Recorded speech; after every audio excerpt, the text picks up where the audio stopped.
Today I'm going to show you how to bedazzle Ralph Lauren's Romance perfume.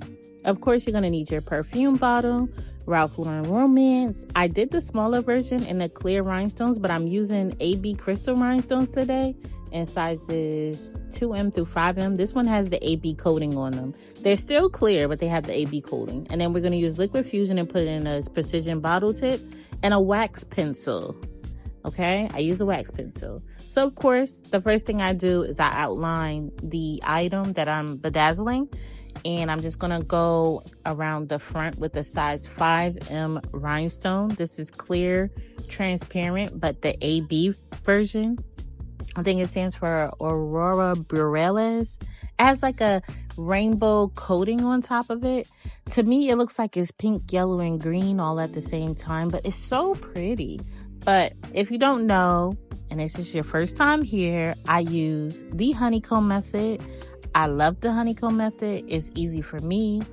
I feel like this is just so much better than the scattered method, especially when you're a beginner, because the scattered method could get a little time consuming. And with the honeycomb method, I place one rhinestone in between every 2 rhinestones to create a honeycomb-like pattern. I feel like this is so neat, uniform. It's perfect. Like I said before, this works for me. It may not work for you, but give it a try. You might actually like it. And if you do have this bottle at home, this is how I did it, and I love the results. I love the mini bottle, so I decided to do the bigger one to show you the difference in between the 2 colors, and I'll let you decide which one you like. But here, the honeycomb pattern, it's a square shaped item, so it was a little easier to work with. The only thing I would say, I had to put a little bit more emphasis on like the logo. I wanted to actually show it, at least the wording, because this bottle is literally glass. So here you see me like right above the logo. I am just placing smaller rhinestones, but keeping the name exposed, not the logo, the name. And I'm adding another line here with a size 3M size rhinestone, just making a line to separate Ralph Lauren from Romance. But yeah, love this all the way. I mean, just love it. My favorite perfume. I was skeptical, of course, so I always go with like a smaller one, but this is amazing. You should definitely look into it. But here I'm doing the side as well.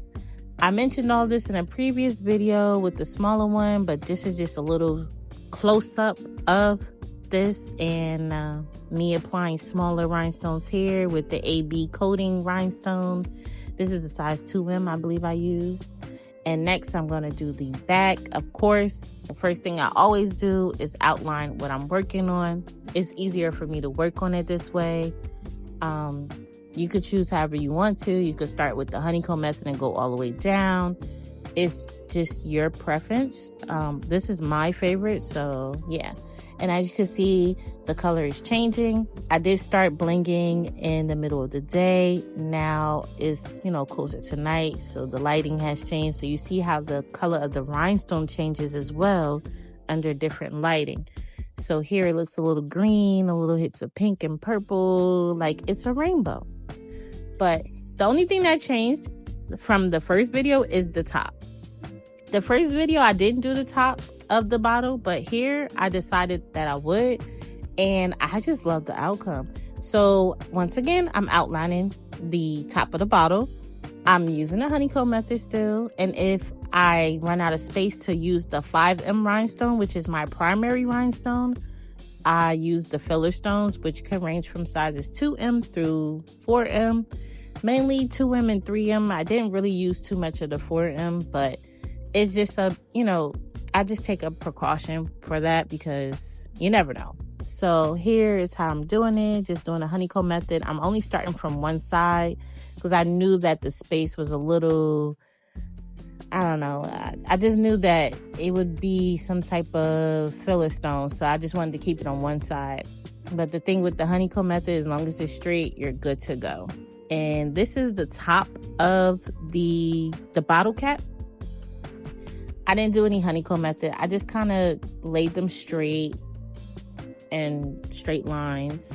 But look, do you see that color? Like, I see all sorts of colors, but you know, I don't know. And this is the side of the bottle cap.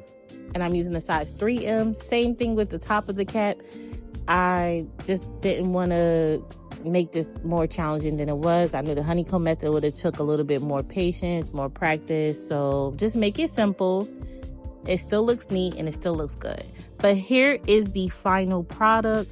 I love it. I love it. I love it. It's so sparkly. And this is the mini one. Honestly, I love the mini one. Let me know which one you like best. And once again, thank you for coming and watching my video. Don't forget to like and subscribe for more Bedazzle content.